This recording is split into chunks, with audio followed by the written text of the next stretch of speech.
Hebreus capítulo 11, versículo 6.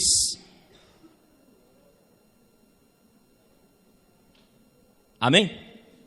Vamos lá? De fato, vamos todos juntos? De fato, sem fé é impossível agradar a Deus, porquanto é necessário que aquele que se aproxima de Deus creia que Ele existe e que se torna galardoador dos que o buscam. Ele se torna galardoador daqueles que o buscam. Agora Hebreus 11, 10.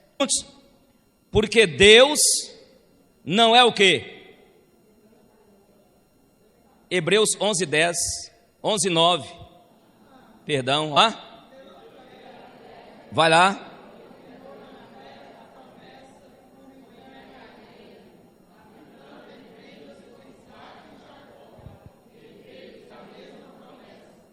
Isso, eu peguei errado aqui o texto. Eu fui fazer o texto para não usar a Bíblia, tá vendo? Tem de usar a Bíblia. Hebreus. Olha, dá uma olhadinha você vê, perdão, eu troquei. Capítulo 6, versículo 10. Anotei o versículo certo, mas errei. Porque Deus não é injusto para ficar esquecido do vosso quê? E do amor que evidenciastes para com seu, pois servistes e ainda servis ao... A Bíblia em Jeremias capítulo 51, 56, a parte B, fala que Deus, Ele é galardoador, Ele recompensa. Ele é um Deus que é um Deus de recompensas. E eu quero refletir com vocês nessa noite rapidinho sobre esse tema. Você pode falar comigo, Deus das recompensas? Vamos lá? O das recompensas. Eu gostaria que depois você estudasse sobre essa ideia de galardão. Tem dois teólogos que eu sempre o segui, um chama William Hendricks, e o outro, não sei se o nome dele eu vou citar certo, Roekman. É um teólogo reformado, e ele trabalha a ideia de que quando Jesus arrebatar a igreja, e quando houver uma nova terra e um novo céus, nós vamos continuar comendo normal. As hierarquias vão continuar tal como existe nos céus hoje, hierarquia de anjos, arcanjos, querubins, serafins, vai continuar a mesma coisa, porque Deus é um Deus organizado.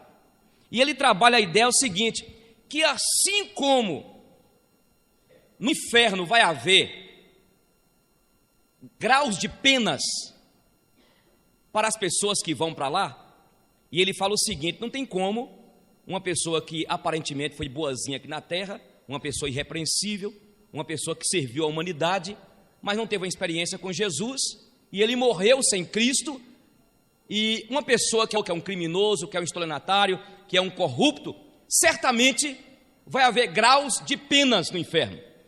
E ele trabalha a ideia, então, também, dos galardões no céu. Haverá galardões nos céus, haverá recompensa, e escute, que eu não estou pregando aqui sobre salvação. Ao pregar hoje sobre recompensa, sobre galardão, eu não estou falando de salvação. Salvação é um dom de Deus para aqueles que Ele escolheu. A salvação é pela graça. E isso, porque se falar que a pessoa vai receber recompensa pelas boas obras, os espíritos estão de parabéns. Entende? Então a salvação foi Deus que deu graça. O que eu quero pregar aqui hoje não é salvação. E segundo esses teólogos, eles dizem o seguinte, o caso, por exemplo, de Paulo, alguns que foram crucificados, mortos, quais as recompensas que eles tiveram nessa terra? Então ele trabalha muito bem essa ideia de galardões, pessoas que tiveram galardões, que não teve recompensa aqui, pelo trabalho, pelo esmero, pela presteza deles, mas eles terão seus galardões. Mas a ideia que eu quero pregar hoje à noite aqui, é que esse Deus de recompensas, Ele quer me recompensar e te recompensar pelo trabalho nosso. Tem base bíblica? Tem base bíblica. Deus inclusive aí diz, porque Deus não é injusto para ficar o quê? Do vosso trabalho e do amor que evidenciastes para com o seu nome, vistes aos santos. Então, o que é recompensa? Recompensa é um prêmio. Recompensa é, na verdade, um prêmio, um presente, eu posso dizer assim. Alguns dizem presente, outros dizem não pelo mérito, porque é para Deus, mas a recompensa é nossa. E nós vimos a história de pessoas que foram recompensadas. A Bíblia está cheia de fatos, de relatos, de pessoas que dedicaram a obra de Deus, foram recompensadas aqui na terra, que não tem nada a ver com salvação. A nossa fé não é uma fé estática. Tiago, inclusive o grande reformador Martinho Lutero, ele teve uma grande dificuldade para poder compreender Tiago. Ora, Martinho Lutero foi aquele que pregou sobre a fé. O justo viverá pela fé. E ele não Tiago por um tempo. Porque Tiago fala assim, olha, mostra-me as tuas obras, e que eu te mostrarei o quê? Porque a fé sem obras é o quê? Então essa ideia que alguns têm, de ficar na igreja, trabalha no banco lá, trabalha na faculdade, trabalha na empresa, trabalha na repartição pública, parece um investigador, parece como é que fala a pessoa que fica lá como se fosse um espião? Não. Um agente secreto. Não fala de Jesus, não fala de Deus. Então, Deus, na soberania dele, na sabedoria dele, ele estabeleceu que existe recompensa a quem dedica. Inclusive, aqui em Hebreus fala que Deus não é injusto. Para você que está aqui, você que me ouve, você que trabalha, dedica a obra, você que ensina na igreja, você só que tem dedicado de uma maneira até árdua a obra de Deus, Deus não é injusto para esquecer disso. Outra coisa, irmãos, essas recompensas não podemos ter, senão eu vou contradizer do que eu preguei domingo passado. Nós não podemos falar assim, Deus, qual o crédito? Cadê minha recompensa, Deus? Deus, cadê a minha honra? Não é para nós fazermos isso, porque de repente Deus vai te recompensar, nem tanto naquilo que você tanto almeja. De repente Deus vai te recompensar de uma maneira, porque Ele conhece a mim e a você como filhos dele, abrindo uma porta para o teu filho no trabalho, facilitando para a tua filha, abrindo uma porta para o teu filho que está vivendo uma dificuldade entre muitos que estão concorrendo. De repente, como recompensa, Deus vai abrir uma porta. Eu não sei se você crê nisso. Se você não crê, o problema é seu, mas eu creio nisso. Quando eu vejo a minha filha Melissa estudar em Florianópolis, eu sempre cito aqui, e vi que era impossível, e eu não reivindiquei de nada a Deus, mas eu vi aquilo como Deus abrindo uma porta, e eu vi que foi uma recompensa, não pelo meu esforço, do meu suor apenas, mas eu vi que pela voluntariedade do meu coração, como expressão do coração grato, de dedicar, de trabalhar, quantas vezes fazer coisas para libertar pessoas para a glória dele, ele recompensa. Fala comigo, Deus é um Deus das recompensas. Irmãos, a Bíblia diz em Gálatas, que tudo que o homem planta, o homem o quê? Isso é uma lei natural. É uma lei natural. Além dessa lei natural, existe o aspecto espiritual. E é isso que eu quero pregar nessa noite. O Deus que recompensa. E aqui em Hebreus fala que Deus não é injusto. E a Bíblia diz lá em Hebreus também, capítulo 11, que nós lemos, quando fala da fé e fala da busca. E a Bíblia fala que quando nós oramos, quando nós buscamos ao Senhor, dentro do tempo dele, da vontade dele, ele vai ouvir segundo a vontade dele e ele recompensa. A Bíblia diz em Atos capítulo 10 que existia um homem chamado Cornélio, um homem bom, um homem que dava ofertas, um homem que orava. E Deus mandou Pedro conversar com Cornélio.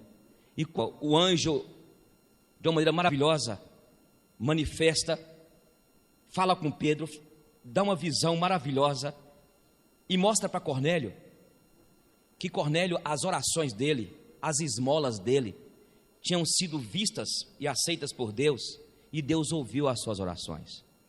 Irmãos, eu estou sobre Jesus, a dedicação de Jesus em orar, de buscar o Pai, e eu estou vendo, tenho ficado muito preocupado comigo e com você, que não oramos, sendo que a Bíblia, Homens e mulheres que oravam, buscavam a Deus e receberam do Senhor a recompensa. A nossa fé não é estática, não é parada, é uma fé que nós temos de trabalhar, temos de desenvolver a nossa salvação e temos de desenvolver também essa nossa fé, orando a Deus, buscando ao Senhor, e Ele recompensa.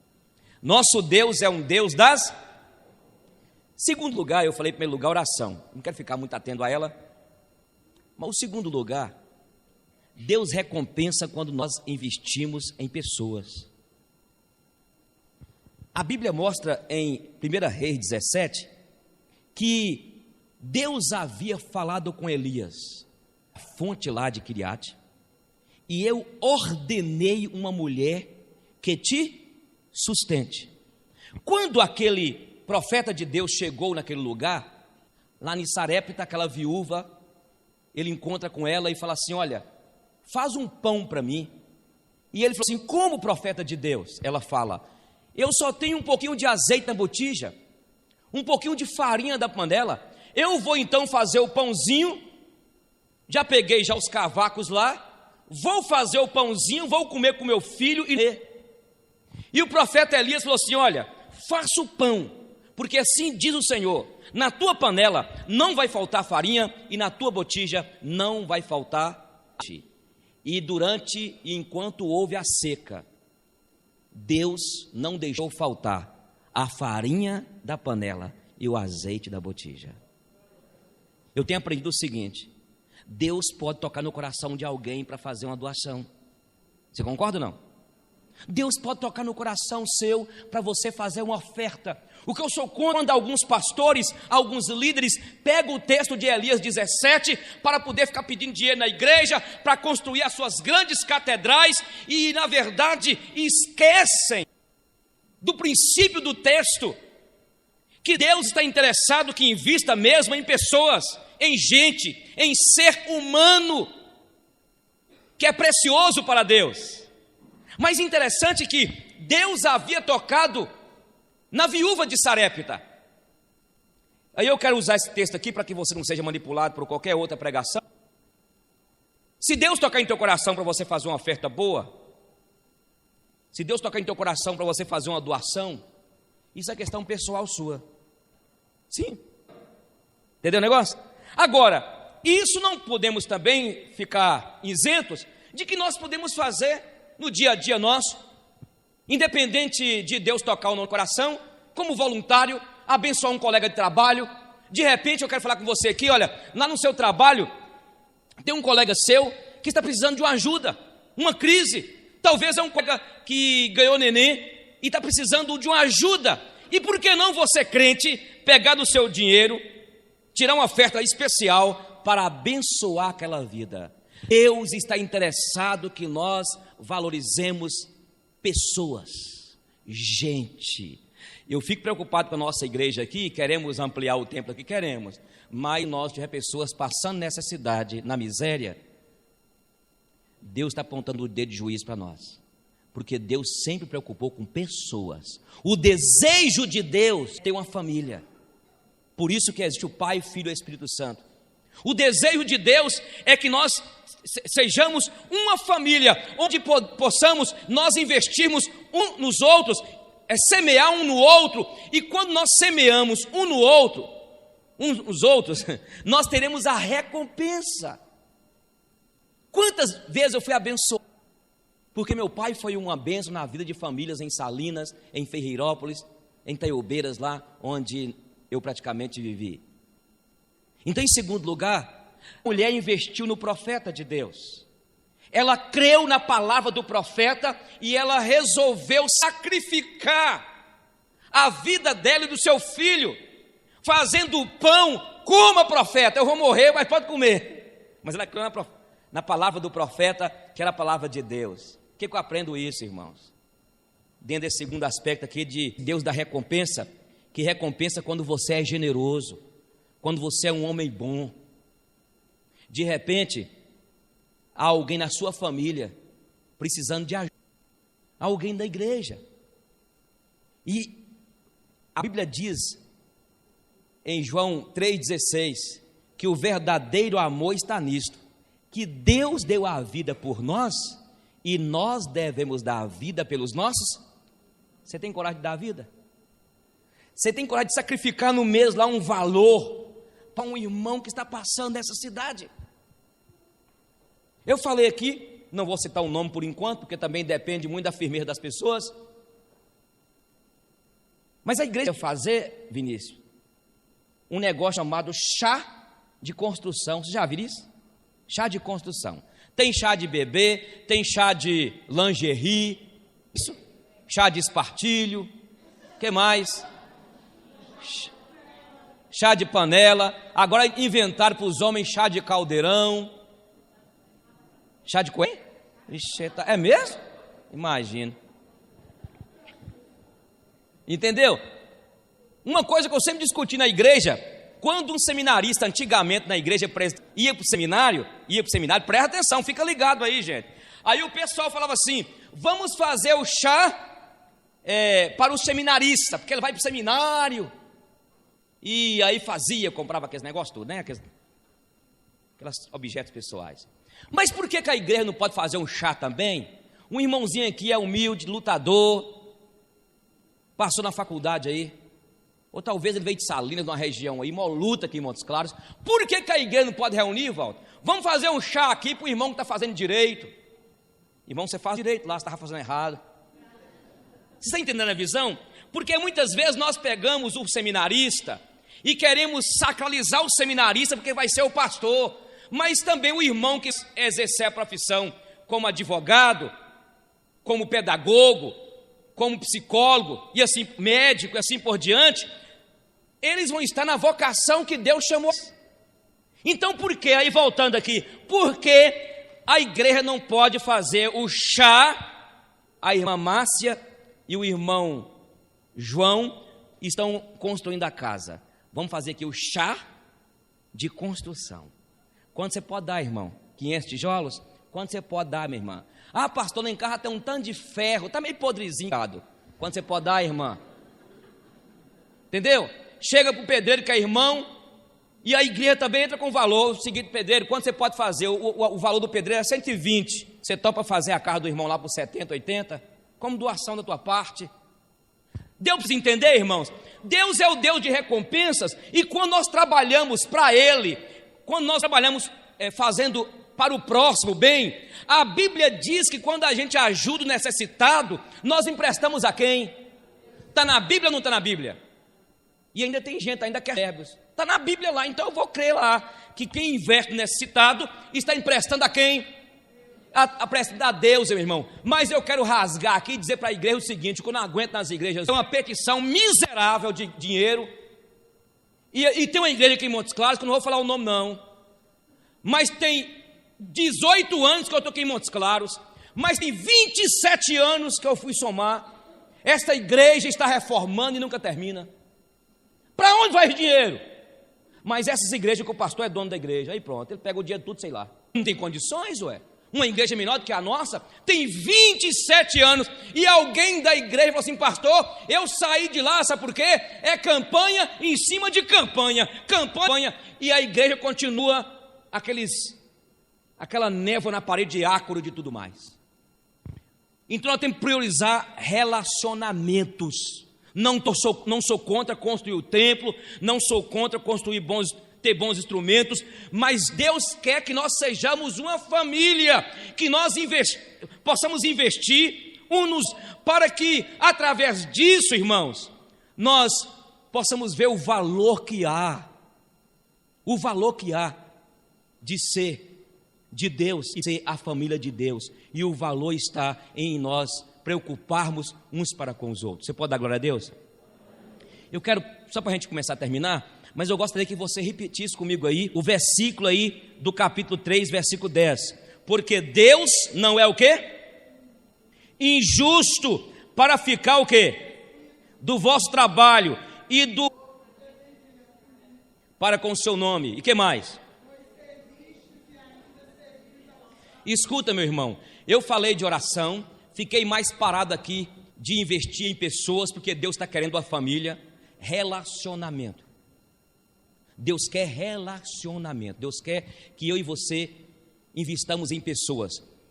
Parece que a mídia brasileira, as revistas aí, Época, Veja, Isto É, eles estão tentando dizer que em crise, e nós vimos o país continua seguindo. E aí isso acontece? A pergunta de muitos investidores é o seguinte: o que é que eu vou investir meu dinheiro? No dólar que está subindo? Em que eu vou investir? A preocupação de quem tem alguma coisa, em que eu vou investir? Eu preciso investir, e não é pecado investir, mas o maior investimento que existe é em gente, é em ser humano. Não tem nada que paga a tua alma, nada que paga um casamento feliz e estruturado. Aí eu quero dar honra aqui a Sérgio Cileia, que trouxe aí, conseguiu entrar em contato com a Universidade da Família e trouxe para nós. E você que está aqui nessa noite, meu irmão, pode nos procurar já, iremos começar esse trabalho para abençoar a tua vida. E talvez você se sente tão confortável: não, meu casamento está bem.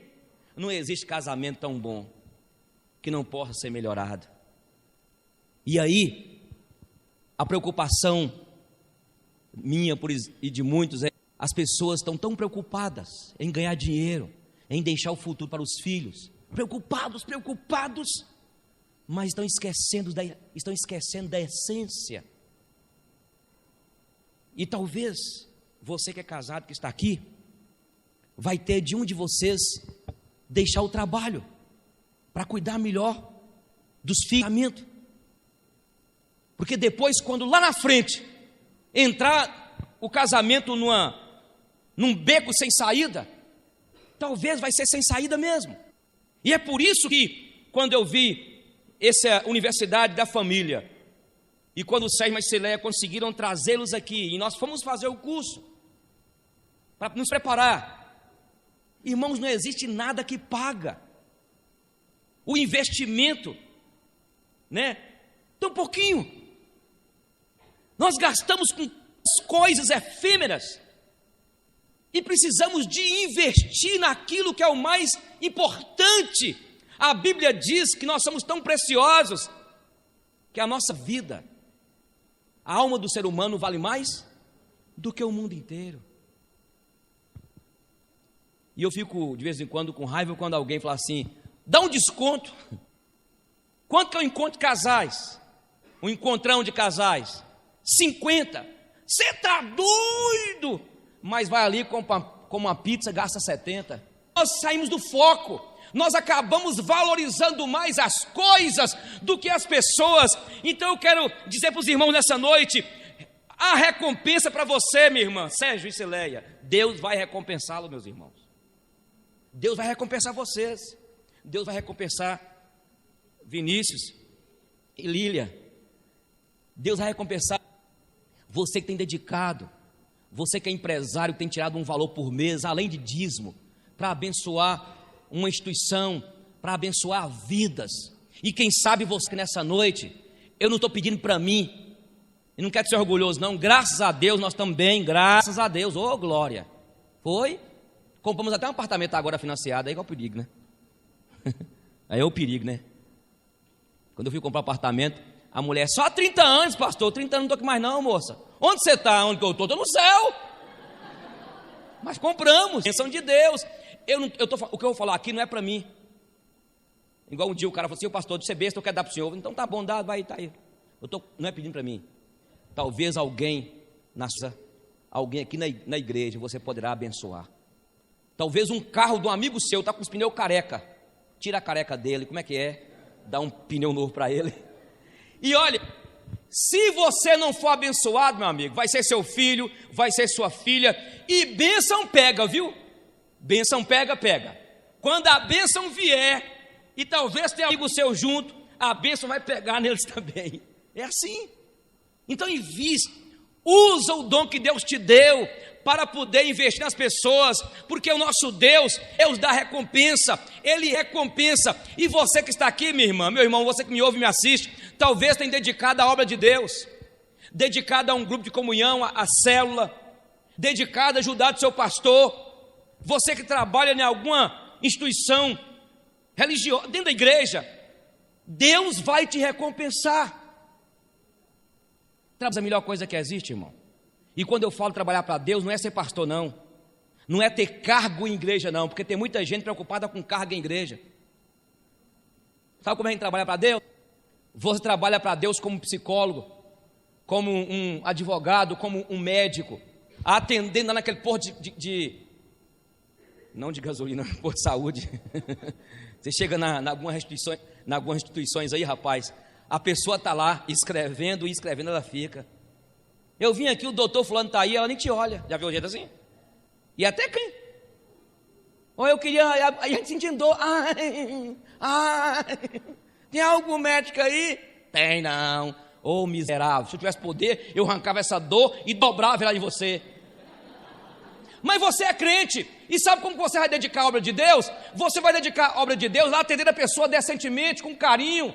Porque quem está vendo é quem, irmãos? É agora na igreja que é um problema. Na igreja, o povo, meu irmão, levanta a mão, faz cada careta, faz as coreografias mais lindas que existe. E Deus fica falando assim: esse aí não tem recompensa não. Já recebeu, o povo elogiou ele. Recompensa vai estar lá naquele posto de saúde, até mesmo no posto de gasolina. Onde você trabalha? Porque a ideia de Martinho Lutero era: nós somos sacerdotes universais, e cada sacerdote, seja ele um sociólogo, uma pedagoga, uma diretora de escola, seja cada um na sua vocação, vai servir a Deus. Mas qual o problema que as pessoas hoje? Não, eu sou empresário, eu quero ser pastor. Eu sou médico, vou abandonar a medicina para ser pastor. Se Deus chamar, tudo bom. O problema é que tem alguns que se chamam. Eu estou me chamando, hein, Deus? Vai se chamando, seu besta, vai. Aí fica angustiado. Poderia estar sendo médico lá. Um dia eu falei com um cidadão: meu filho, vai ser advogado, cara. Você vai ganhar uma vez aí. Aí fica reclamando na igreja, xingando a igreja. Esse povo não é dizimista. Ô povo ladrão. Aí para que estressar com isso, moço? Você pegar umas causinhas por mês lá, felicidade. Deixa isso para quem que Deus chamou. E quem Deus chamou, Ele vai sustentar, sem precisar de ficar bradando. Já pensou que coisa chata? Todo domingo à noite chegar aqui: irmãos, tem muita gente ladrão aqui, eu não quero entregar dízimo não. Eu mexer com isso não, irmão. Hein? Entrega seu dízimo aí, o problema é seu, meu irmão. Já viu igreja assim? Por que fluir? Porque nós esquecemos, meus irmãos, que o Deus de recompensa vai nos recompensar, e para Deus me recompensar, eu não preciso de abandonar minha profissão. Eu vi lá, e a igreja? Para que serve a igreja, pastor? A igreja serve para poder você ser equipado aqui, celebrar a Deus e estarmos juntos. É só isso que a igreja é, para isso a igreja. O problema é que uma levantação de obreiro nas igrejas, já viram? Levanta obreiro, rapaz, é um tropeçando no outro. Tem igreja que tem pessoas, 30 obreiros. Sabe por que eles fazem isso? Para segurar o povo na igreja. É assim, vai segurando o povo da igreja. Não precisa disso não, irmão. Vai servir lá, você monta sua clínica psicóloga, é verdade também, você tem que ter sua ética lá, seus votos lá. Vai trabalhar lá como dono de uma oficina, vai trabalhando como empresário, e lá você vai ser bênção, e está te vendo, e Ele vai te recompensar. Eu quero falar uma coisa com vocês aqui. Eu poderia ficar aqui e dar oportunidade a muitos testemunharem o quanto Deus tem te recompensado. E eu quero dizer principalmente o pessoal da nossa igreja aqui, os diáconos que têm feito toda essa preocupação para que a igreja tenha uma solenidade, o trabalho com as crianças no fundo. Vemos aí o trabalho com os jovens, com os casais, os ministérios da igreja. E Deus tem levantado esses irmãos para poder dedicarem. Deus vai recompensar vocês. Deus sabe você que tem dedicado. E você que não faz parte de nenhum ministério, que não é líder de nenhum ministério, não preocupe não. Lá no seu trabalho, Deus está te vendo lá. Entendeu? Para você não ficar, tem gente que fica com trauma, né? Eu queria tanto ter um cargo na igreja. Aí usa o cargo para autoexpiação. Autoexpiação. para poder se aliviar das suas angústias de não ter pregado o evangelho na semana. Meu irmão. Mas Deus vai recompensar você que tem dedicado ao Senhor.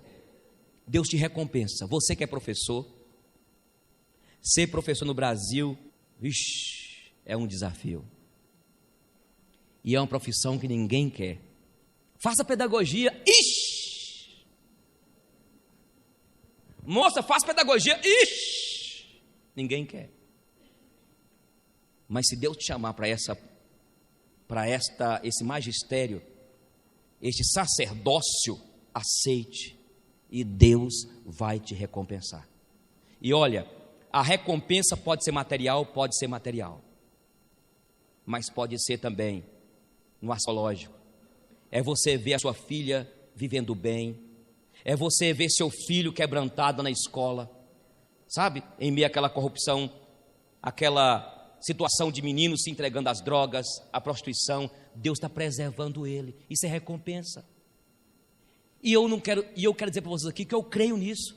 Deus vai te recompensar. E Ele vai te recompensar no tempo dele, como a Bíblia diz, que nós não sabemos orar, que é o Espírito Santo que nos ensina. Por isso, não fica pedindo a Ele, ó Deus, eu estou fazendo isso aqui, mas precisa me abençoar aqui. Não, Senhor, eu estou fazendo para Ti. E Tu sabes, é para a Tua honra e Tua glória. E no tempo certo, o Deus que te sabe da sua necessidade, no tempo certo, Ele te recompensará. Você pode dizer glória a Deus?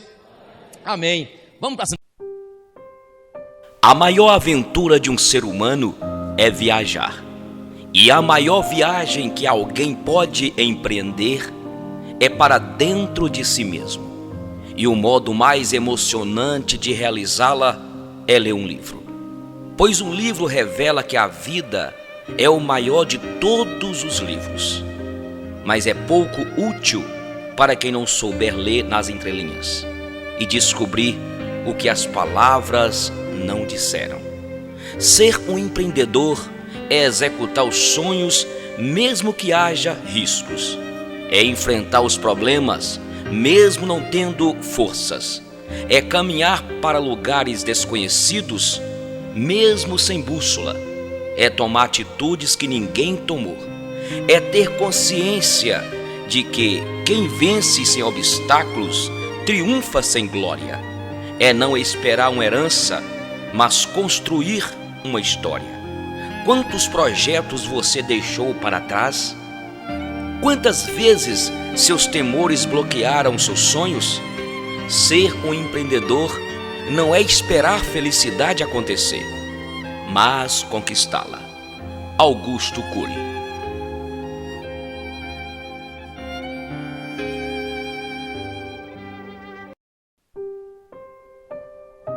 Depois de algum tempo você aprende a diferença. A sutil diferença entre dar a mão e acorrentar uma alma. E você aprende que amar não significa apoiar-se. E que companhia nem sempre significa segurança.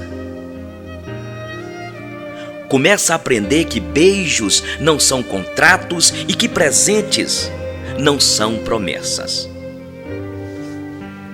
Começa a aceitar suas derrotas com a cabeça erguida e os olhos adiante. Com a graça de um adulto e com a tristeza de uma criança. Aprende a construir todas as suas estradas no hoje. Porque o terreno do amanhã é incerto demais para os planos. E o futuro tem o costume de cair em meio ao vão. Depois de algum tempo você aprende que o sol queima se ficar exposto por muito tempo. E aprende que não importa o quanto você se importe, algumas pessoas simplesmente não se importam. E aceita que não importa quão boa seja uma pessoa, ela vai feri-lo de vez em quando, e você precisa perdoá-la por isso. Aprende que falar pode aliviar dores emocionais.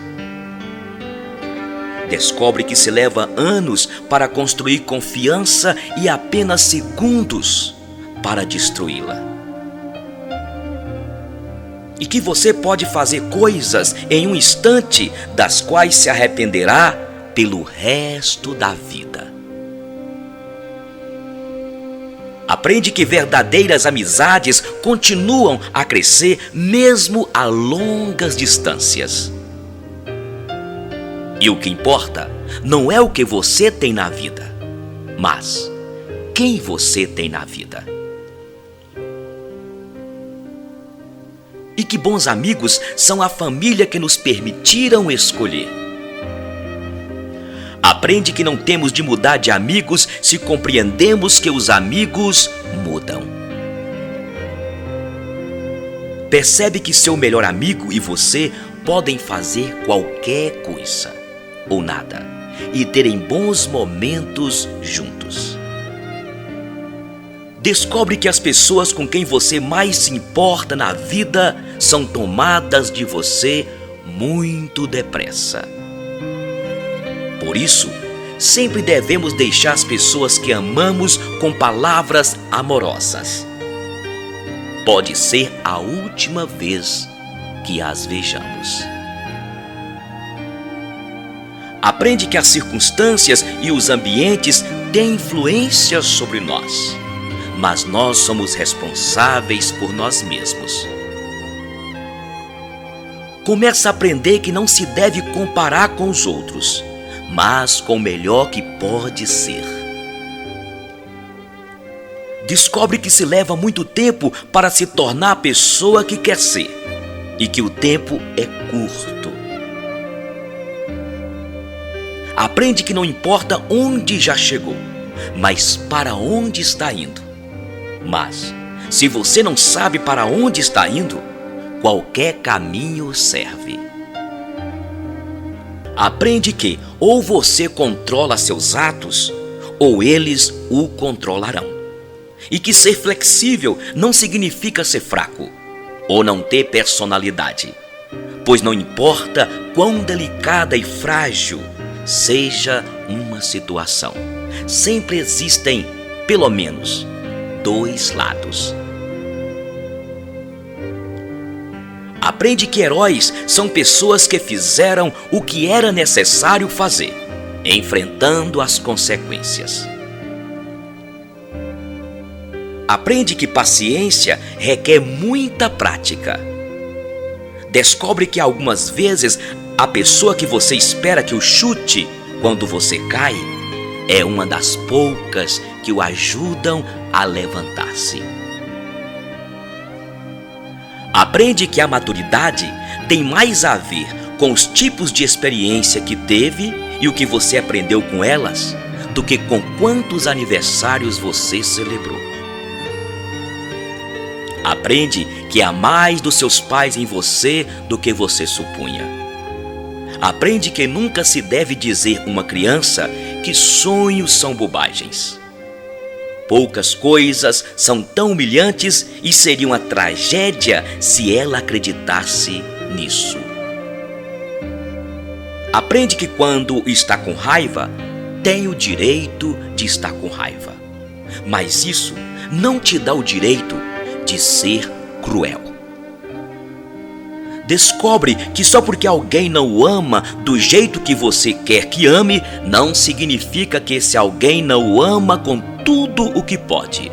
Pois existem pessoas que nos amam, mas simplesmente não sabem como demonstrar ou viver isso. Aprende que nem sempre é suficiente ser perdoado por alguém. Algumas vezes você tem de aprender a perdoar a si mesmo. Aprende que com a mesma severidade com que julga, você será, a algum momento, condenado. Aprende que não importa em quantos pedaços seu coração foi partido, o mundo não para que você o conserte. Aprende que o tempo não é algo que possa voltar. Portanto, plante seu jardim e decore sua alma, em vez de esperar que alguém lhe traga flores. E você aprende que realmente pode suportar, que realmente é forte e que pode ir muito mais longe depois de pensar que não se pode mais. E que realmente a vida tem valor e que você tem valor diante da vida. Nossas dúvidas são traidoras e nos fazem perder o bem que poderíamos conquistar se não fosse o medo de tentar. William Shakespeare.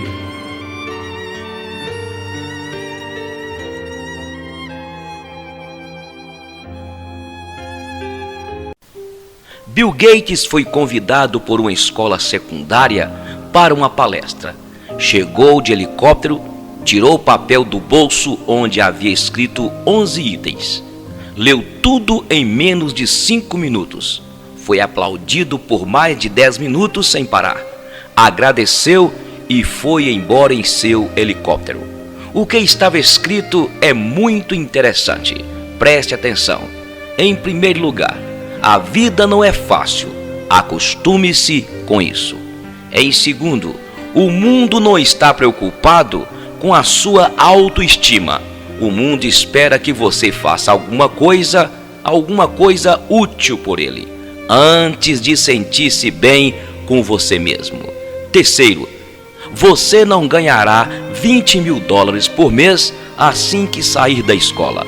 Você não será vice-presidente de uma empresa com carro e telefone à disposição, antes que você tenha conseguido comprar seu próprio carro e telefone. Quarto, se você acha seu professor rude, espere a ter um chefe. Ele não terá pena de você. Quinto, vender jornal velho ou trabalhar durante as férias não está abaixo da sua posição social. Seus avós têm uma palavra diferente para isso. Eles chamam de oportunidade.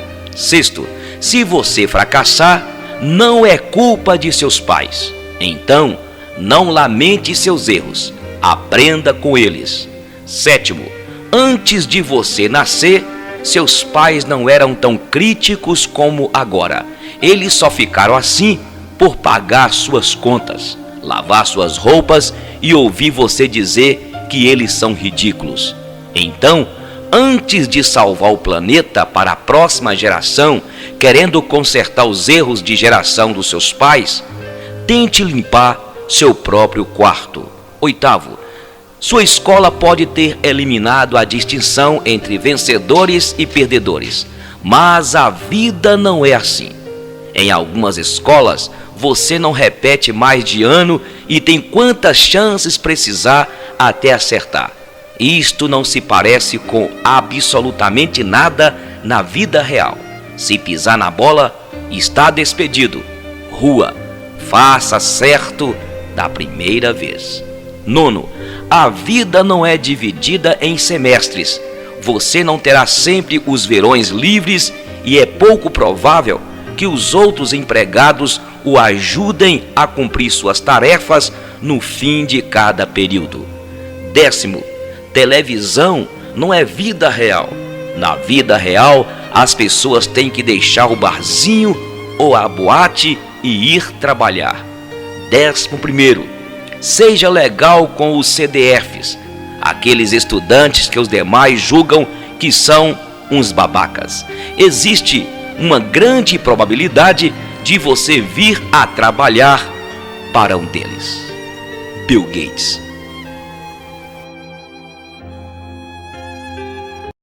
Mentes grandes discutem ideias. Mentes medianas discutem eventos e fatos.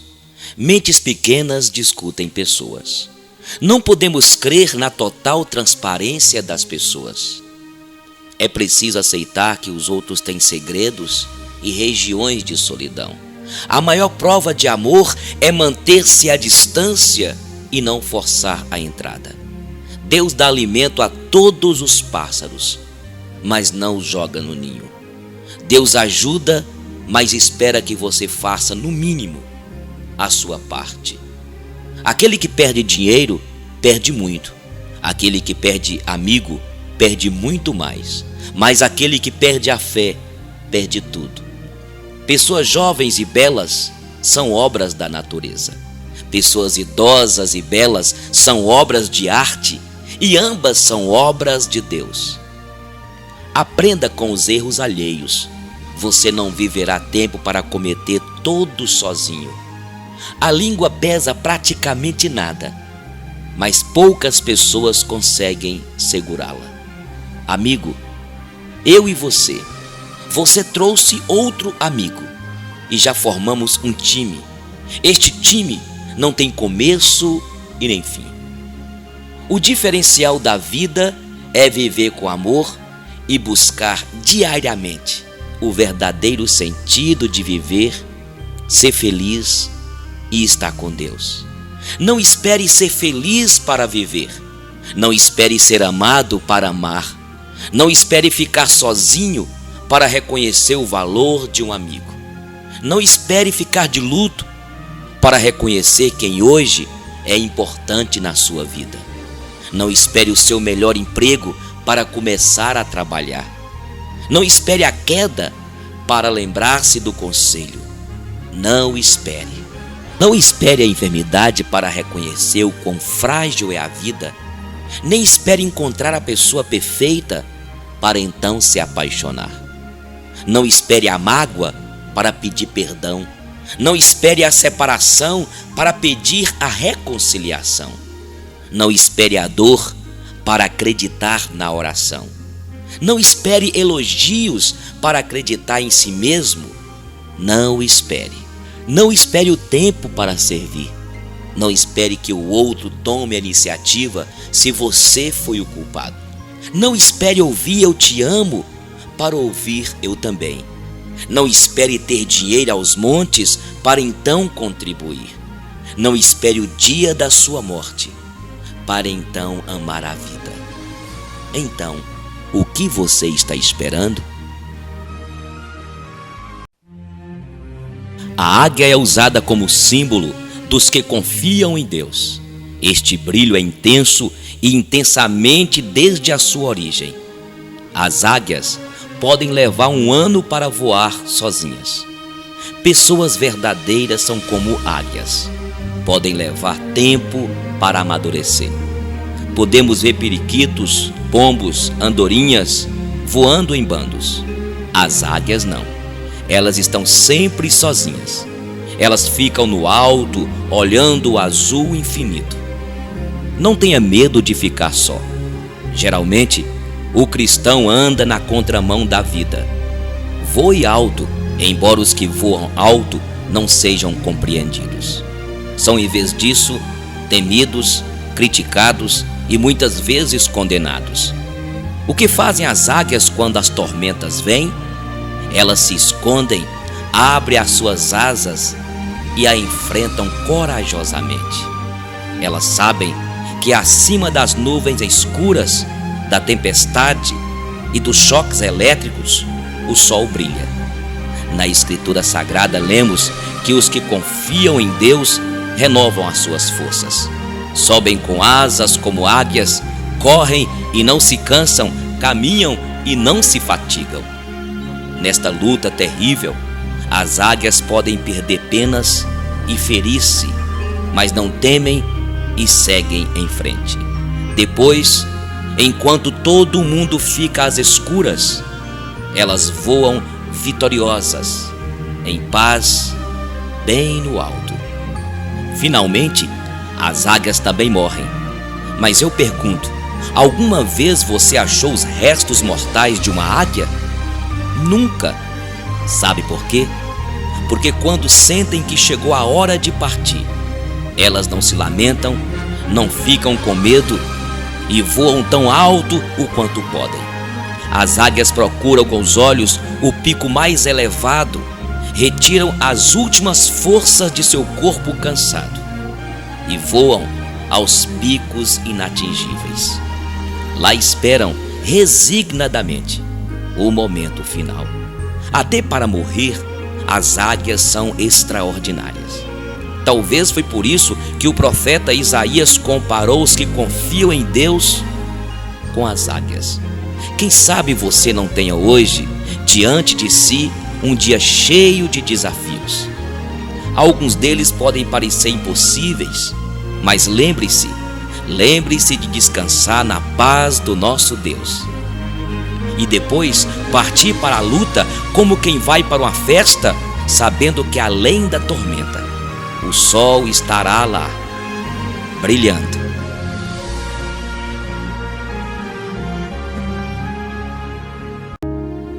Eis que passo a lhes mostrar um caminho sobremodo excelente, o caminho do amor.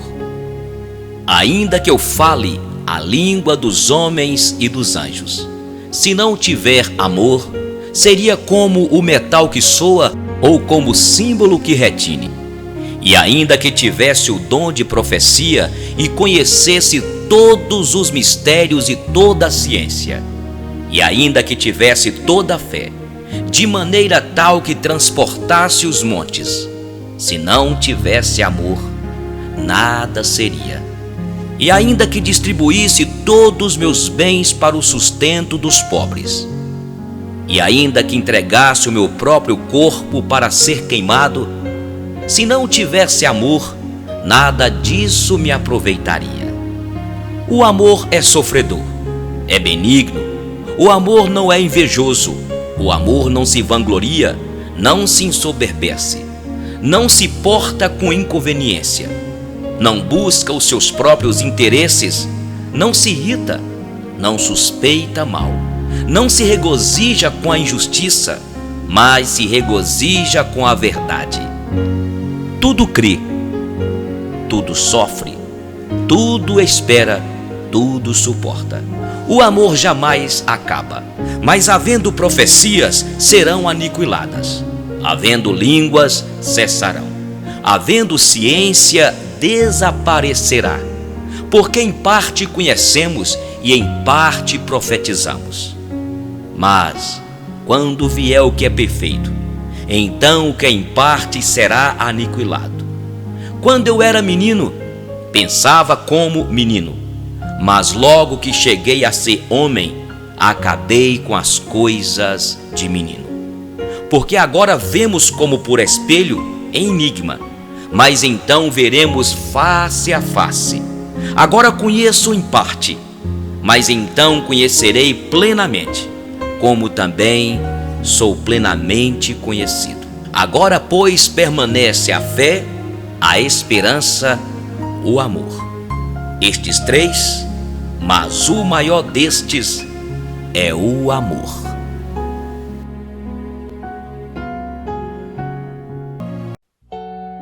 Um homem perguntou a um sábio se ele deveria ficar com a sua esposa ou com a sua amante. O sábio levou 2 flores em suas mãos, uma com uma rosa e a outra com um cacto, e perguntou ao homem: se eu lhe der uma dessas flores, qual delas você escolhe? O homem sorriu e disse: a rosa, é lógico. És prudente, respondeu o sábio. Às vezes, os homens são movidos por beleza externa ou pelo mundano e escolhem o que lhes parece brilhar. A rosa é mais bela, mas morre logo. O cacto, por sua vez, independentemente do tempo ou clima, ele permanece o mesmo, verde com espinhos, e um dia vai lhe dar a flor mais bonita que você já viu. Sua esposa conhece seus defeitos, suas fraquezas, seus erros. Com ela você grita seus momentos ruins e ela está sempre pronta a te ajudar. Sua amante quer seu dinheiro, sua felicidade, seus espaços, fantasias e seu sorriso. Na primeira dificuldade, não hesitará em te trocar por outro amante jovem, feliz e com dinheiro. Agora diga-me, homem, com quem você quer ficar? dê valor à sua esposa. E não importa como ela é por fora, pois o que vale mesmo é o que de bom ela é por dentro.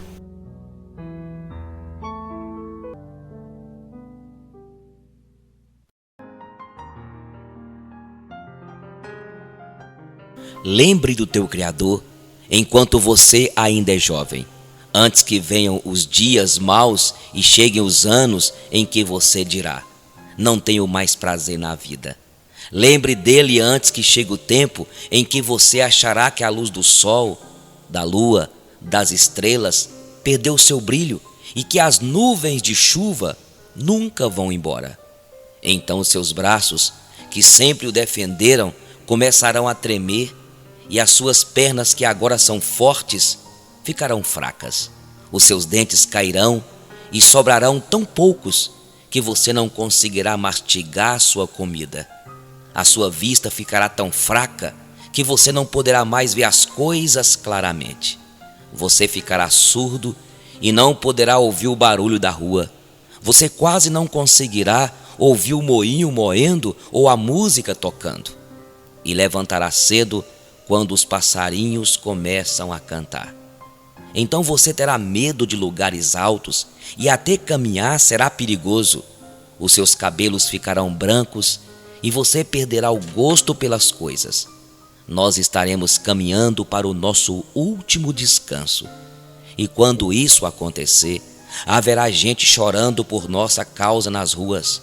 A vida vai se acabar como uma lamparina de ouro cai e quebra, quando a sua corrente de prata se arrebenta, ou como um pote de barro se despedaça, quando a corda do poço se parte. Então nosso corpo voltará para o pó da terra de onde veio, e o nosso espírito voltará para Deus que o deu. É ilusão, diz o sábio. Tudo é ilusão. O sábio, usando o seu conhecimento, continuou a ensinar ao povo o que sabia. Ele estudou, examinou e pôs em ordem muitos provérbios. Procurou usar palavras agradáveis e tudo o que escreveu é verdade. As palavras dos sábios são como pregos bem pregados, são como as varas pontudas que os pastores usam para guiar suas ovelhas. Essas palavras foram dadas por Deus, o único pastor de todos nós. Filho, há mais uma coisa que eu quero dizer. Os livros sempre continuarão a ser escritos. Estudar demais cansa a mente. De tudo que foi dito, a conclusão é esta: tema a Deus e obedeça aos seus mandamentos, porque foi para isso que fomos criados. Nós teremos de prestar contas a Deus de tudo o que fizermos e até daquilo que fizermos em segredo. Seja o bem ou o mal, lembra-te do teu Criador enquanto você é jovem.